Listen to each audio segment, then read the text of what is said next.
So, good afternoon, everyone, and welcome back to the studio. I hope you all had a restful Easter break. Now, I'm just letting people load into the system, so do just bear with us for a second as people come on board, and we'll kick off once they've loaded in. Anyway, as I said, welcome. My name is Ian Jindal. I'm the editor-in-chief of Internet Retailing. And today I'm very happy to be joined in the studio by Cheney from Amazon Shipping. And we'll have a quick chat in a moment. And we're going to be looking through our Leap from Lockdown last mile report, which we did with eDelivery and in partnership with Amazon Shipping. So you can download that report free of charge. I hope you've had a chance to look at it already, but if not, that fun awaits you. So today I'm going to go through some of the findings of that report and a couple of the highlighted case studies, and then we'll pick up on some of the topics with Cheney. Now, as ever, the house rules, I'm monitoring over there the questions coming in. So if you have a question, don't be shy, just ask us and I'll keep an eye on it and we'll answer any of those we can as we go through. What else is there to know? Oh yes, you will get a recording of today's webinar. So just relax, enjoy. The recording will come to you automatically later, so don't worry about missing anything. And at the end, when I end the webinar, there's no nice go to the green room, etc. It just throws everyone out. So please do accept my apologies for that rather brusque turfing out in advance.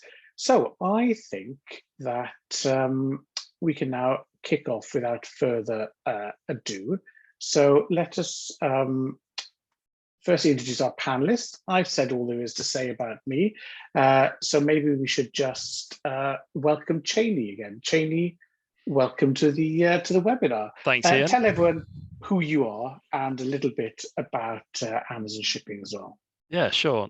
So hi, folks. My name is Cheney Cartwright, and I'm one of the commercial leaders at Amazon Shipping. I've been with Amazon for just over 5 years now, initially for the first 4 years in our retail space, particularly looking after our home and leisure procurement, before moving to Amazon Shipping at the end of 2019 as we commenced opening up our logistics capabilities to external retailers and e-commerce partners. Right, well, look, welcome. I just realized that we did a webinar together just before the bank holiday, and it seems like a lifetime, but literally just a working day apart. So welcome back to the studio, Cheney. So I mentioned the report. So here it is in its glory. It's part of a series of reports we've been doing, looking at two things. So one is how retailers are bouncing back from the tribulations of the last year, but also with a focus then on the tip of the spear, if you like, the final mile, as we get our products and services into the customer's hands. So what we found from the research is that the final mile is really the front line of retail now. So as our stores remain closed, at least until next week, there's been no experience or brand immersion to be had. Literally, your delivery person has been your interface with the brand, and the packaging, the timeliness, whether the promises have been kept, even these have been very much what's carried our brand values and our brand promises to customers. So much so obvious. But if you think about the change that literally happened overnight, probably in the space of about 3 to 4 weeks, as people realized that delivery was going to be carrying the experience, that the changes to upgrade delivery meant changes not only to the front end of our websites, but also the back end as well. And it's interesting we have Cheney here with us because for the majority of retailers, they don't have their own delivery fleet. And even those that do have that have had to turn around and say, well, how can I quadruple my activities overnight with no increase in cost and no decrease in service level? So the reality for us has been brutal, because even while we've been focused on speed, meeting expectations, service levels, trying to build new partnerships, all of these have been shown to the customer by people like Amazon, has been shown what service level should be like. So if you like, we're trying to catch up, and yet some of the leading players have been setting very high expectations that we've had to live up to. So what have people been doing? I'll give a quick run through of our findings and some examples, but you have the ever so friendly URL there, internetretailing.net/leap from lockdown. So don't go doing any leaping without looking first. So Cheney, now, as you mentioned, you have been both a retailer and an Amazon shipping logistics provider. So you kind of know what it's like to be on both sides of the fence. So before we dive in, we got a lot of good feedback on Thursday for your explanation of Amazon shipping in a nutshell. So we now put that in, and I'd just like you to take us through what's new with Amazon shipping, and a little bit about your understanding of consumer behavior. Yes, sure. So yeah, you're absolutely right. I'm in a bit of a unique position within Amazon, having been part of the Amazon retail business and now the Amazon shipping business. And I do know firsthand the importance of offering a fast delivery for our customers. And that same experience is shared across our team here at Amazon Shipping. And that experience helps ensure that we continue to build a customer-obsessed product as we continue to externalize Amazon's logistics capabilities through Amazon Shipping. So let me give the quick elevator summary of what is Amazon Shipping. So you'll know Amazon has been shipping for many years, shipping on behalf of Amazon sellers and Amazon retail, of course, itself for many years. However, more recently, we've taken the decision to make our experience, expertise, and innovation in next day delivery available to everyone. Simply put, you don't need to be on Amazon to be able to leverage and utilize Amazon shipping. And so today, Amazon Shipping is a next day delivery service that picks up your parcels 7 days a week and delivers them to your customers. And we're thrilled to be able to leverage our efficient technology to provide a hassle-free and cost-effective fast delivery service for online retailers all over the UK. Lovely. And just to pick up on the externalize word, by externalize, which sounds like our robot overlords are coming, you just mean that anyone can now access the service. Is that right? Precisely. So we spent years really honing down on what it takes to create that best-in-class experience, that delivery experience for our own recipients. And now we feel like we've got a high quality service that we can offer out to the wider market segment. That's great. Now then, tell us a bit more, because as well as having your own experience within Amazon, you've also been looking at the market more generally. So just sketch, if you wouldn't mind, how you see the market. Sure. So in terms of, I guess I'll take us through this slide on the screen. So building on some of the key learnings that we've made ourselves over the course of the last few years, we'd actually partnered up with RetailX at the back end of last year to pull out a lot of data associated with the delivery experience. And so we distilled the delivery experience down to 3 core buckets. So we have consideration, you'll see on the screen at the top. You then have conversion in the middle, and then loyalty at the latter end. In the consideration stage, we see that the ideal and the initial and arguably the toughest challenge of attracting a customer's interest relies on available delivery options, with 66% preferring retailers who have more delivery choices and 91% choosing a retailer with fast delivery choice in particular. And indeed, as we just went through, 91% of customers are willing to adjust their basket size upwards in order to qualify for free delivery. So there's clearly the availability of delivery options is a really important aspect to generate a customer's consideration. In terms of conversion, some of the other learnings that we've taken. So a study from IMRG showed that as many as 50% of shoppers have chosen not to complete orders or to abandon their basket altogether due to insufficient delivery options. And they've stated that either cost, speed, a set delivery date, or availability as a reason why they might abandon their basket. And indeed, 70% of shoppers would choose not to return to the store after they're abandoning the basket. And so this is unsurprising, as we know that customer trust is hard won and easily lost. And so again, this emphasizes why we should obsess and why retailers should obsess over giving customers what they are looking for from the delivery experience. And then finally, on loyalty in particular, so after such a hard-won effort to satisfy customers, we all understand the importance of doing our utmost to give that customer the best possible experience. And so that then in turn creates a scenario where they're willing to come back next time that they need to purchase something. And so on that note, we also found that 96% of shoppers would shop more with a retailer following a positive delivery experience. And indeed, 95% of shoppers citing they'd return following a fast delivery experience.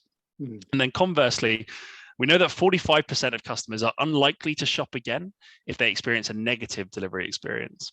And so this all goes down to both the ability to offer the fast delivery experience in the first place, but then arguably more importantly, the ability to ensure the reliability of that same delivery experience and make sure that you're able to live up to the promises that you're making to your customers.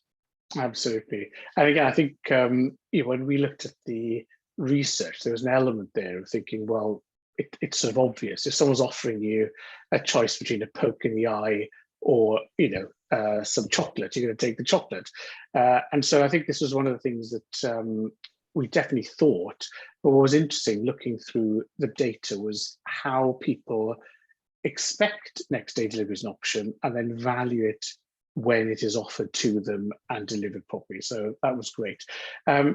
Question around who can access your service, because I know we talked about this last week, but to just give us a view on who is this service for, just in case there's someone out there thinking, yeah, this is just for the people in the gabillion order a day club. Who have you targeted this for? So at the moment, we've actually had a really positive response from the wider market segment on us sort of sharing the Amazon shipping proposition, having onboarded shippers of actually all sizes to a certain extent. So we currently ship for shippers who are shipping many thousands of parcels a day. So as you say, the kind of upper echelons, actually all the way down to shippers who are shipping only 200 parcels a day plus. So we do view our service as something which is generally quite attainable. Great, lovely. So hopefully there's nobody out there that feels excluded by that. So that's really good news. Okay, well, let's jump into the report overall. And there are a couple of themes that came out. And one of the first ones was around meeting those changing expectations. And I think the fundamental change is being match fit on the communications front. So I think one of the big challenges for retailers has been to move from the send it, it's gone, to in-flight communications. And so being able to do a couple of things has become important. So firstly, the ability to make more of the communication opportunity. And secondly, being able then to manage in flight so that you can recover or save the sale during the process. And we've looked at a couple of really amazing examples. The first one was Asda's massive step forward in terms of notification of where parcels are. Now they worked with Sorted and put a lot of effort into the real timeness of the notifications. And again, it's worth looking at what real time means here. Real time doesn't mean instant, it doesn't mean continuous. It just means that there's enough time for the customer to respond before things are just too late. So an example would be, there's no point telling someone 2 hours after you've missed the delivery deadline that you've missed the delivery deadline, because they already hate you. And equally, telling someone 5 minutes before the van arrives, saying, I hope you're at home because we're just driving by, is also real time. So finding a good cadence that would remind someone, you've got this coming, there's a window between 7 a.m., 7 p.m., then bring that down to 2 hours, 1 hour, and give the tracking. Very, very important, and had phenomenally positive results. Another cunning thing we came across was Moonpig, which looked, I mean, given that they are experts in both post and message-based comms, they worked with their delivery partner, in this case, Royal Mail, to say, let's go a little bit further, and so extended their branding into the Royal Mail delivery. But for all of these, it's a case of making sure that the orchestration behind it is upgraded, especially for things like the WISMOs, the where is my order, and how the increased number of people worrying about or concerned about their deliveries, making sure first you reduce that number, but also when it does come in, that your staff are able to answer those, especially when the number of people in contact centres is reduced, either due to illness or social distancing, and you may have people coming in, maybe use the interface without that experience. How easy is it for them to be able to answer the customer's queries? So that was a very important thing around the expectations. The next thing was looking at the options available. And again, I think it's always a case of balancing service quality with the experience with the cost. And this is really part of a conversation with the customer. Not everything has to be there fully tracked the same day, but equally some things really do have to be. So how do you manage to have that conversation with the customer so their expectations are properly set? And this is at the heart, I think, of the new debates with customers, making sure they understand upfront what the delivery parameters are. Are there upgrades available? Will they get proper tracking? And where you're giving something away, say, for example, you've turned on Amazon shipping, make sure the customer appreciates and understands this new thing you're offering to them. So there is such a thing as too much quality, where too many things are just dumped on them and then the service level drops. So always make sure that you signal that they are special, which is why they're getting next day, or that the reason as a threshold is the next day service would otherwise be however much you're going to charge for it. But let's say you can't just throw next day delivery at everything. There have been some innovative approaches. The first one to draw out is working either in partnership or creating bundles. So Morrisons, for example, created their food packages called a food box. And this was clever because you could standardize the collation of these so that you didn't have people just picking randomly from your 20,000 SKUs. So there's a thing called a box, it's pre-packed, it's ready to rock and roll. And also you had, just by giving people the £30 value, you immediately set the expectation on the price and the delivery. And then these were optimized for postcode delivery with DPD. And so working hand in hand, they were able to make that a viable and rapidly deployed service. Equally, Heinz, everybody needs their baked beans, especially if you've got a house of teenagers. But again, the item value of baked beans ranges from 85p at Sainsbury's earlier on this week through to £1.50, £1.60 at an all-night store. So how do you take a small average item value and bundle it? And so having the Heinz £10 basics box, aka a teenager's dream, preparing that with Hermes, just ready to go, making it easy to pick, pack, collate, dispatch, track, etc. All done very nicely. So this, in both cases, an example of working within constraints to do something in a very clever way. We've also seen where delivery, especially to the doorstep, isn't always an option. People extending their fulfillment partners in order to work with other people's networks or stores. And this has been facilitated quite a lot by Commerce Hub. We've seen a lot of that.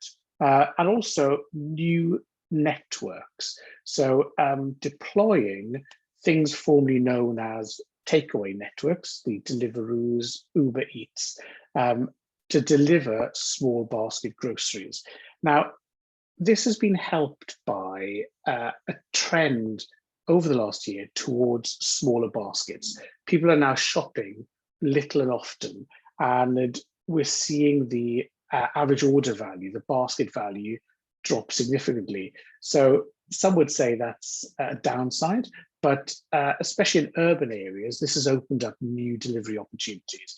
So in our most recent podcast, where we had a great conversation with Chris Conway, we heard not only about their partnership with Deliveroo, which plays both to small basket, local, and of course their growing student and young person segment within their customer base. We're also seeing they are working actively with a myriad of delivery partners. So they're working with Buy Me, for example, in Bristol, and Pinga in East London as well. So again, this goes back to this idea that if you've got an open orchestration platform, then you can deploy a great number of services relatively simply, because it's easier to just add them into your orchestration layer. And we've seen as well that retailers have been stepping up to ensure that vital services are added in. So we've seen Lloyd's pharmacies, for example, look at delivering prescriptions to people using delivery networks as well. So taken together, we see that the last mile option is definitely more than your normal postie, but even today's postman is turbocharged in terms of track, trace, deliver, experience, working with partners, and increasing what's offered. So the doorsteps of Britain at the moment are a more interesting and high service place than ever they've been before, which probably explains why every Amazon Ring batteries are being flattened all the time. One other thing that we saw was a real focus on sustainability. And this is something that was definitely trending as important in 2019. And then we thought there'd be a knock as people focused on the bread and butter of COVID delivery, but it has actually remained very important. Now, Chain, this is an area that you've been looking at, and I've taken the liberty of putting up your slide from last week. So having pinched your slide, it probably makes sense for you to pick up since it's yours. So tell us a bit about how you and Amazon Shipping have been looking at sustainability. Yeah, sure. So I'm very glad you've chosen to highlight this particular section of the research. It's an area we're particularly passionate about at Amazon, as we know that it's an increasingly important factor for recipients when selecting their delivery options is sustainability, and rightly so. And indeed, Amazon's passion for sustainability matches our passion for our customers. As you can kind of see outlined on this slide, we've set some goals in this space, which you can find on the screen here, associated with our carbon zero pledge by 2040, which would be a full decade ahead of the Paris Climate Change Agreement. And further, we've also outlined a vision for shipment zero, which is our vision to make all Amazon shipments net carbon zero. And indeed, we've set a goal of delivering 50% of shipments with net zero carbon by 2030. And so that means your parcels would be delivered by electric bikes, three-wheelers, or a vehicle that is battery dependent or even hydrogen fueled, which is pretty exciting. And another interesting and associated fact here is that, like, not only is our decision not only are our decisions here being driven by our passion for the environment, but we're also looking to make sure that as we think about how we redesign the final mile delivery process, how we make sure that drivers themselves are inputting as much as possible into that change. So be that making the vehicles more comfortable, more like enjoyable to use, etc. So trying to really make sure that we hone down both on sustainability and obviously improving the driver experience as well. These 100,000 electric vehicles, are they all in Camden, London, Bristol, Edinburgh? What's the distribution? No, so it's not quite for the UK alone. So this is a slightly larger statistic. However, for the UK specifically, actually last week we reached our 500th vehicle that's electric powered in the UK, which was also a very pleasant milestone for us. But there is much more to come on that front. Excellent, good. Well, thank you for that, Cheney. So let us now have a look at the next thing, which is appiness. Now, we've spoken about this before, and I think as apps become more and more powerful and less, just either a separate thing or a thin skin on top of a website, we see the customer now treats their app as if it's the remote control of your business.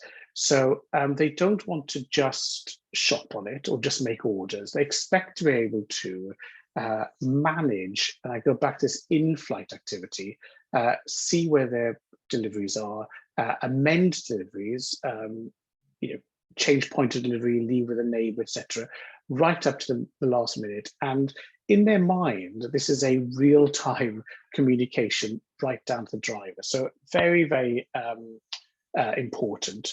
And I did mention earlier on some of the activities the co-op was doing, where they have Deliveroo, Buy Me, Pinga, etc. And again, it's worth just thinking about the orchestration challenges here, they have mastered really, which is you've gone to the co-op app, you've seen product availability in your local store, you have confirmation of pick, pack, dispatch. There's a handover then to one of a myriad delivery companies where you have the full track, trace, watch them come towards you on their e-bike, and then acceptance, including things like missed items, replacements, etc.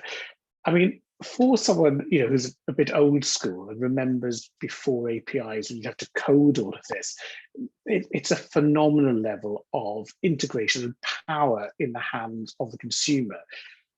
But interestingly, one of the things that Chris Conway told us in the podcast was that the apps aren't just the consumer. They amended, or should we say, bodged their staff workforce management app to turn it into a pick, pack, dispatch order app in store. And so members of staff who have obviously a device to tell them, what their tasks are for the day, all of that is in a workflow app that then got hijacked and used to turn every member of staff into a sort of dark store pick, pack, dispatch query handling person. So we're seeing this behind the scenes and from the customer perspective, all being put together. And this complexity is very much, it's not new, but I think the elegance with which this complexity is just being mastered as if it's nothing. So we're seeing that one size does not fit all. And especially in grocery, the ability to work at family shop of many £100s delivered to cars from a 25,000 SKU destination venue, right down to local availability, open all hours, small baskets with a totally different app. All of this is really inspiring. We've seen this as a focus on the customer. I won't say individual, but it's definitely hyper-local, and it looks at the behaviours and flexibilities the customer exhibits, and yet creates a robust service for them. And this, I think, really sets the UK at the forefront in Europe as one of the most developed and sophisticated markets.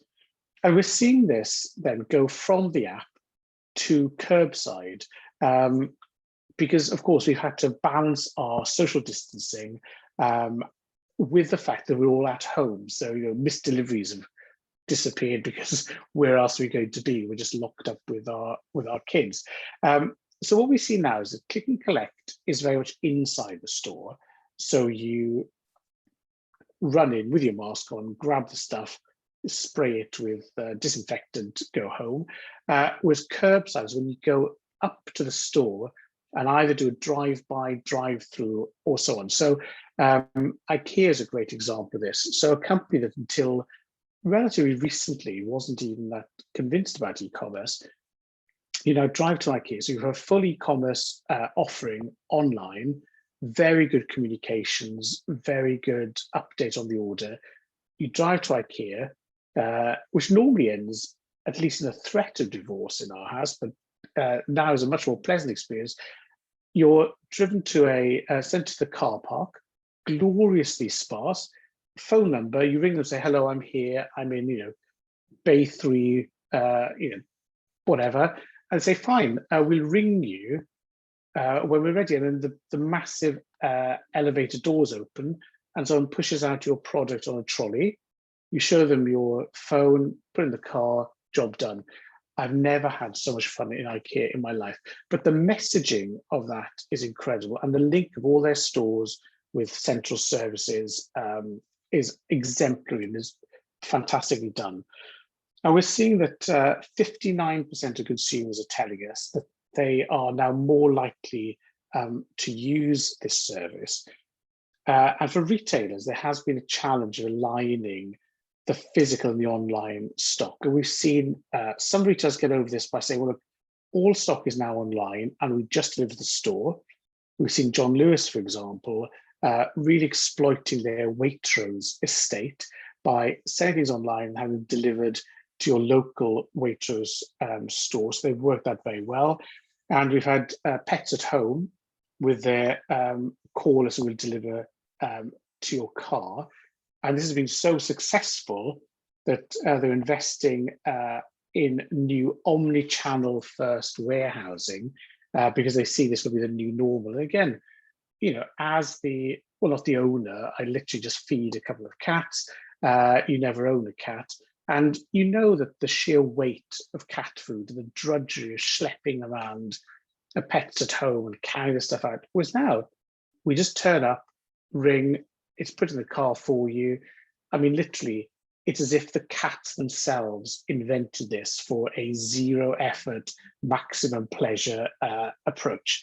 So I think one last one that's worth calling out here is Dunelm, because they have done a really nice thing where they've blended the curbside with this of queue on foot thing where you have a human snake going on. So this blend is fantastic. But Cheney, Amazon shipping, you've kind of got quite a few delivery stations and options around the UK. And is this infrastructure thrown in with the service? So if I sign up to Amazon shipping, do I get access to all of your delivery points? So yes, absolutely. So Amazon always has aimed to give our customers the best possible experience when it comes to delivery, and that's why we've invested in the UK infrastructure that we have that's closest to in proximity into our customers to delight them with that super fast delivery. And we use that same final mile like infrastructure for Amazon shipping. And we want to continue helping retailers to meet that ever-growing customer demand by continuing to invest in every step of the parcels journey, right from ordering all the way through to the last mile. Good. So tell me a bit more about that investment you're doing. It's quite an expansive set of capabilities you have here? Yeah, sure. So this kind of builds on some of the points you were talking about just now around technological innovations that have been, I guess, accelerated over the last 12 to 18 months. And just to highlight a little bit about Amazon's own investments in technology.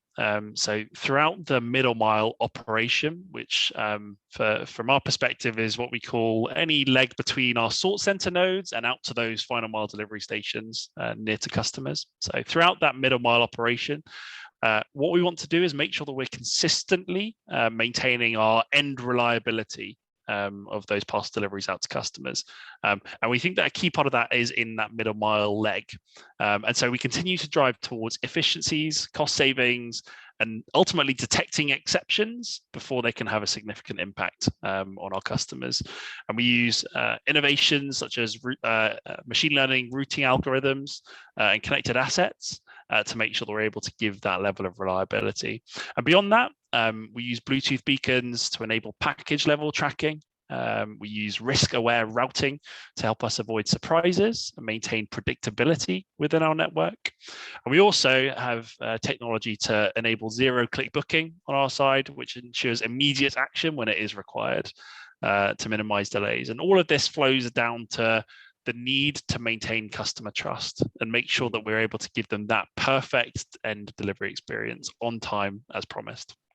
Great. Well, if that was a motto to be had there, you couldn't ask for a better one. Now, unfortunately, one of the other aspects of so much delivery is, of course, so much returns, because customers have been unable to return to store, which is often cheaper. But what's interesting has been, as if from nowhere, a phenomenal increase in the returns capabilities available to consumers. So scan and drop, again, this must be up for best invention ever known to humankind, has gone through the roof. And as somebody who doesn't actually like queuing in a shop just to hand over a package, the ability to walk in, self-scan, put it in a basket, and before I've left the shop, have a text saying, "Thank you very much, we're processing a refund." I mean, call me sad, but this is a thing of joy and of beauty, and definitely something that's added to the sum of human existence, but nothing compared to doorstep collections. Oh my goodness, the fact that someone turns up, rings the doorbell and takes something off me, so I don't really have to go to the drop-off point. Honestly, things of joy. So we are seeing that this innovation has, again, I think, come as a very pleasant surprise to consumers, that they weren't even sure these things were possible, but now they're mainstream. And to be fair, these were services pioneered by people like ASOS in particular, as well as Amazon themselves, for these super easy returns where they made it part of the warp and weft of doing business with them. Whereas now I think it's become something that everybody should be offering. We're also seeing, in the same way where you've had John Lewis and Waitrose work together to, if you like, offer collection across categories. So you're collecting maybe homewares or electricals, but during the food shop. We're also seeing now returns working across categories.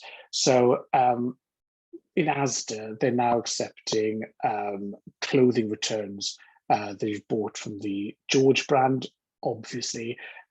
Those can now be given to your Asda home food delivery driver, which again, the mind boggles at the complexity of when you get back to the warehouse and your clothes returns are smelling of kippers. I have no idea how they manage this, but I would love, if anyone from Asda is watching, I would love to get a ride in a van so we can add that into our next podcast. We've also seen innovation with bol.com, where they've worked with their local post system in Belgium to take advantage of the time the evening delivery vans are going to be in your area anyway. So the customer gets the benefit of same day evening pickup, and Bol doesn't have to pay any extra because the vans were there anyway. So very good green balance. Behind all of this, of course, is the reality that a returns system still needs that same level of integration, both for returns processing, for refund payment, refund processing, customer information, and then to make sure that the product is rapidly assessed and put back on sale so that we can maximize our margins. So they were the only, well, I say only, they were the great points that came out of the report. But of course, there's more. So don't limit your horizons by what I decided to pull out and highlight. Dive in, have a look for yourselves. It's very rich with case studies. But even as I say this, I recognize it's such a fast moving area that every day we're coming up with new opportunities.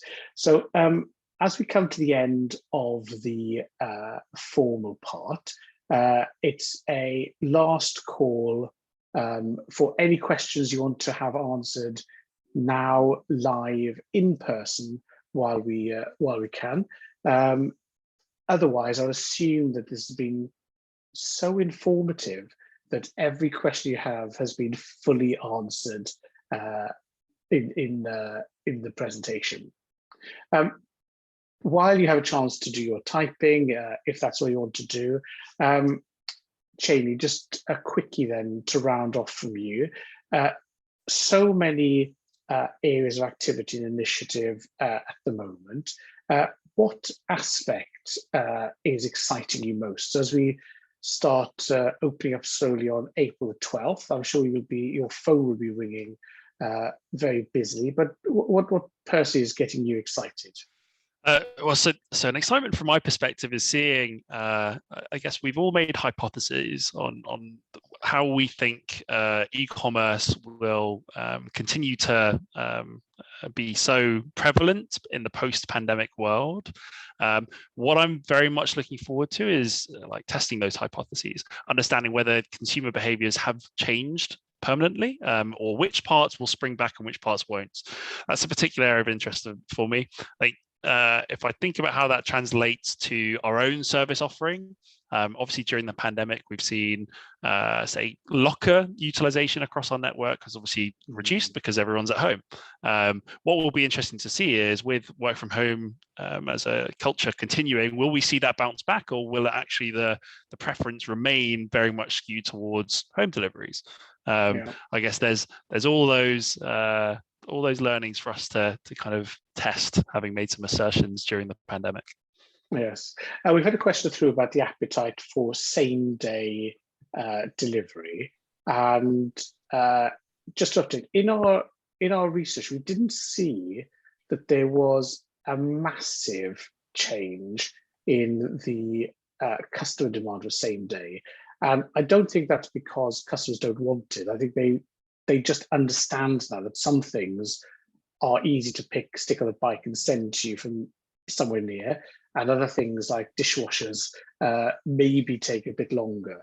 And so I don't want to avoid the question, but we did quite a lot of analysis by product category and to see what the expectations were. And within the ones where there was the highest level of get it now, they also often had the lowest item values and order values. So again, I think the customer is sort of used to what they can get for their basket value, but it is an area that we're looking at. So do keep an eye on that. We have an update to the research coming after the summer, and we are also looking at customer expectations across Europe for the July update to the Europe e-commerce report. So thank you very much for that question. And then just the last one then for you, Cheney, which is about accessing your services. So I'm assuming if I'm already with a carrier management company like a Metapack, then it's very easy just to turn you on. And is the rest, for everyone else then, is it just a case of an easy peasy go to shipping.amazon.co.uk, onboard myself, and it's all just done? Or do I need to contact you? How do I go about Yeah. getting on board? Sure. I mean, super simple. So we've made integrated with Amazon Shipping as simple as possible. We're already integrated with a couple of existing delivery management platforms, including MetaPack, as you called out, and then ShipStation, Linworks, Vico, and various others, to make the process easy. And you can find a full list of those partners on our website at shipping.amazon.co.uk. What I would say, though, is that even if you're not necessarily integrated with one of those existing management systems, when a prospective shipper does indicate their interest with Amazon Shipping via our website, we do ask what delivery management software you prefer, and we can then direct them to the right level of support and make sure that we can get integrated as quickly as possible. And that includes, in some cases, running bespoke integrations for some customers. So it all starts with registering interest on our website. Lovely. Well, look, that should be straightforward for everyone, even after too many Easter chocolates. So, Cheney, please do accept our thanks for joining us again. It'll be odd not to see you in a couple of days for another one, but I think we'll have a little rest from each other now.